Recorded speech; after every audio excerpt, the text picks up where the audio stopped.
Thank you. Also, let me tell you something. This is my 6-hour special, and I'm very, very grateful that I have this opportunity. Yeah.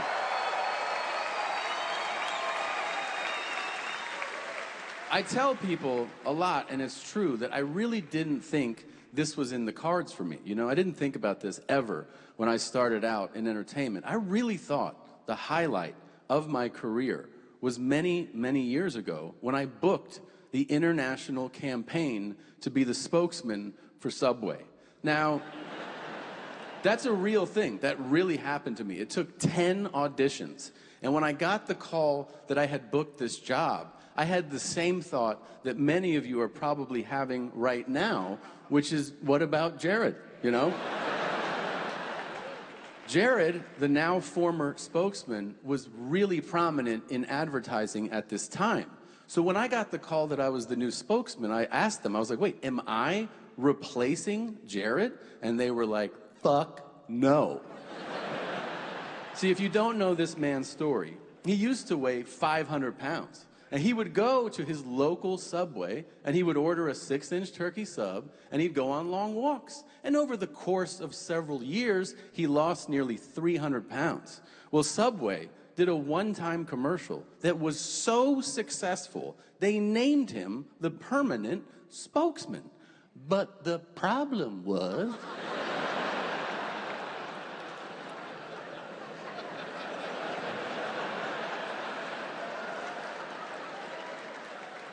they could only use Jared to promote their healthy subs. And they needed someone that looked like they could shit standing up, right? That's where your boy came in. So I was like, wait a minute, Jared's gonna say, eat the turkey sub and eat the veggie sub. What am I gonna say? And they're like, you're gonna say, don't forget we have a meatball sub, too. I was like, okay, I can do that. But my next question was more relevant. I was like, wait, Jared plays himself. He's Jared. Am I playing Tom, the comedian, in these commercials? And they're like, no, no, no. Jared will remain Jared. You, Tom, are gonna play his derelict brother who's a mess and eats like a fucking raccoon. I was like, okay, I can do that. I go, so I'm a character. And they go, yes, you're a character. I go, great, what's my name? And they go, Jerome. I took a beat and I go, that's a black guy's name. And I'll never forget the chief marketing officer of Subway looked me dead in my face and he goes, anybody can be named Jerome. I go, yeah, anybody can be named Tanner. It's a fucking white guy's name, isn't it? So he goes, we'll take your concerns back to the board. 2 weeks later, I am in New York City, and I'm doing a wardrobe fitting to start shooting the commercials. This guy walks into my dressing room, and he goes, hey, everybody agreed with your name issue. And I go, no shit. What's the new name? Jeff? Jason? He goes, Jermaine.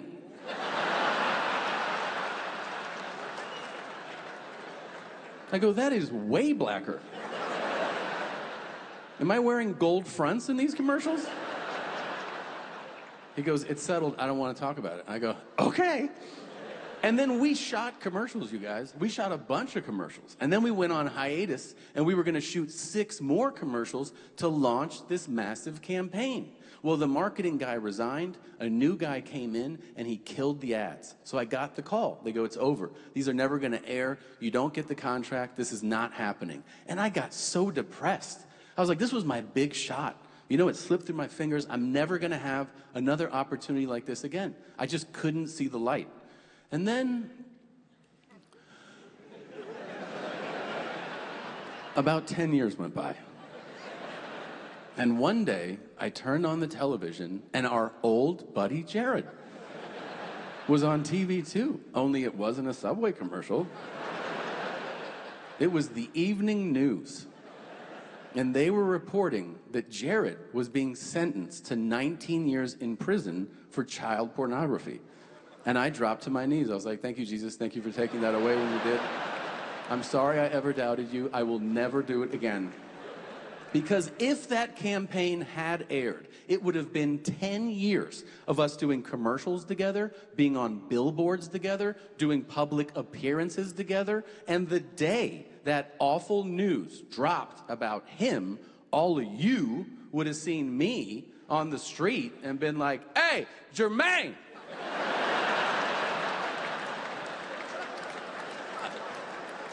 I'll be like, what? I'm Tom. And you go, shut up, you black piece of shit. What? And you go, you fucking knew. You fucking knew. And I go, I don't know anything. I don't know what to say, man. Eat fresh. I'm sorry. So I'm glad this worked out. This is way more fun. So thank you for being here. And yeah. I do still have his phone number, if you're wondering. I did try sending him a link one time to adult porn, because I thought he wouldn't like it. But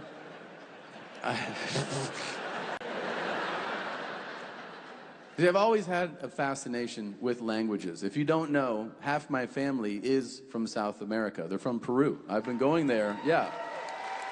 I've been going there my whole life, and my relatives have been visiting me my whole life. Did you know that every time one of my 288 cousins comes to visit me, they always say the same sentence incorrectly, and they have for over 30 years. One of them will be visiting, and during their visit, one of them will come up to me and go, Tommy, I have to make a shit.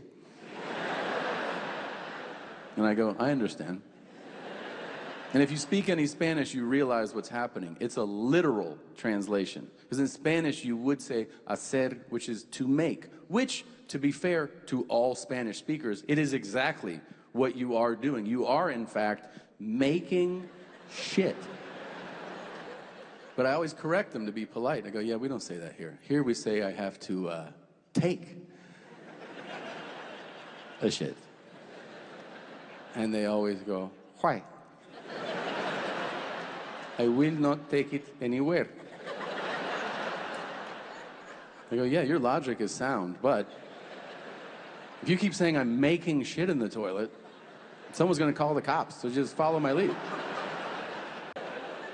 Now, sometimes you watch documentaries and it's a whole different experience. Like, it's just enlightening. You get information that you can't let go of. It just sits in your mind. You tell people about it. It's in your dreams. I mean, I watched one not long ago that if I had not watched it, I would have no idea how much cocaine Hitler did.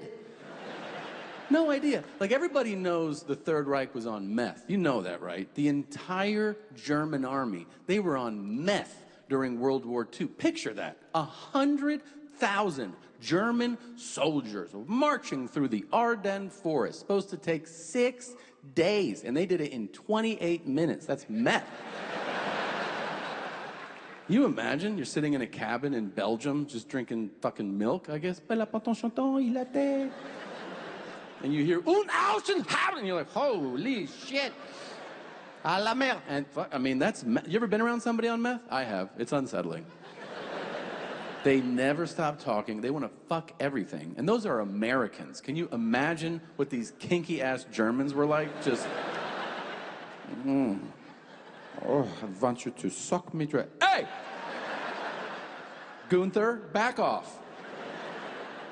Now, Hitler did meth too. It's very well documented. A lot of people don't know he was given cocaine in the mornings by his personal doctor. Like, you think Michael Jackson's doctor was out of line? That was propofol to go to sleep. That's JV shit, okay?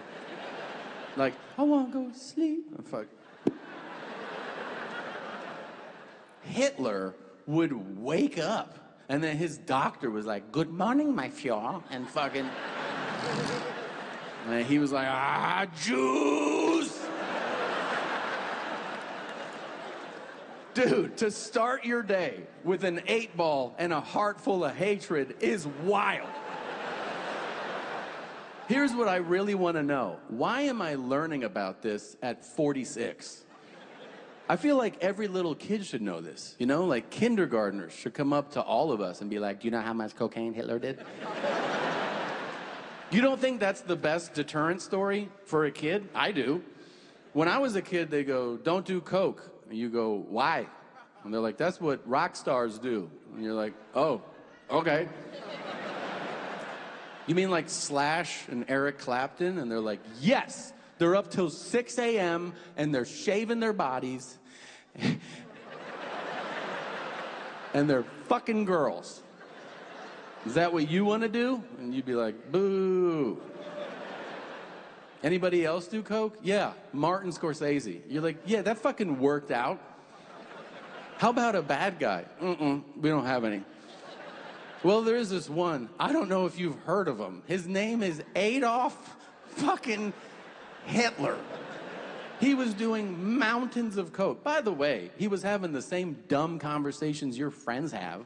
He was just having them about war. He was like, we should go to Stalingrad in December.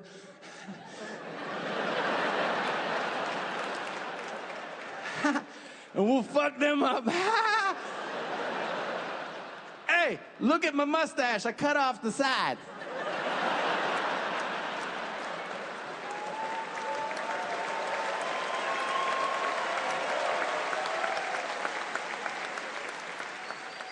You guys want to see my art? It's pretty good. It's mostly me choking ducks. Look at this shit. You think Mussolini likes me? All right, well, no, it should be said. He was a real knucklehead.